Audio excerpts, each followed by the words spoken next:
Never had many problems with mine until my fiance and I suffered a miscarriage.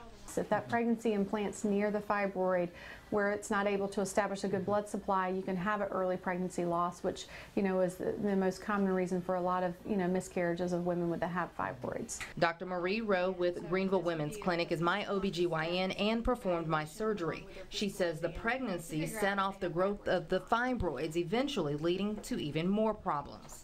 Because fibroids grow based off of estrogen and around pregnancy, that's when our hormones are the highest. And so for you, I think it was the fuel to the fire, if you will. You already had a predisposition with some small fibroids there. Sit down sometimes and tell you guys the news. It hurts when I'm walking. It makes my belly just bulge out sometimes. The symptoms left me tired with heavy, constant bleeding and excruciating pain, and most times just an emotional wreck. For years, I tried several different treatment options. None of them worked.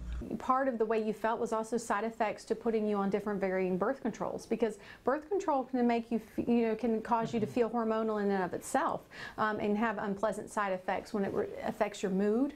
Some people in certain birth controls will feel depressed, and so we were trying to treat your bleeding to help you feel better, but then we were causing other side effects by the hormonal manipulation we were trying to do. Many of you would take notice during the nightly news, sending me messages asking if I was tired, was I feeling okay, or why was I gaining so much weight? Well, my fibroids made me look as if I were 3 months pregnant, some measuring the size of softballs. Fibroids basically, they flare and they swell, and then that's where the sense of abdominal bloating comes. So without the success of drug treatment, I was faced with looking at other options, including having a partial hysterectomy. For the record, I'm under 40, so having a hysterectomy, for me, all types of things went through my head. When you go to make a decision about surgery on your uterus, and definitely, before you're ready to part ways with your uterus, it's a major decision. And patients will hear me say, I want you to be 150% sure, of your fertility options. Then the day came for my surgery, a myomectomy, to remove my fibroids, but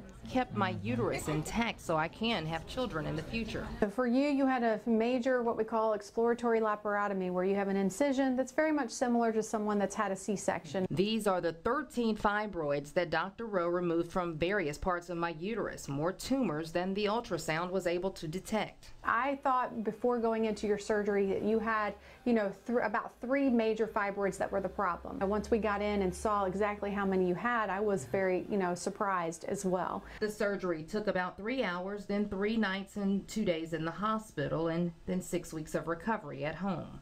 You feel every sense because your muscles, your nerves, everything was separated in order to complete your surgery, with taking those fibroids out. So for now, my uterus is fine. Your uterus is fine, yes.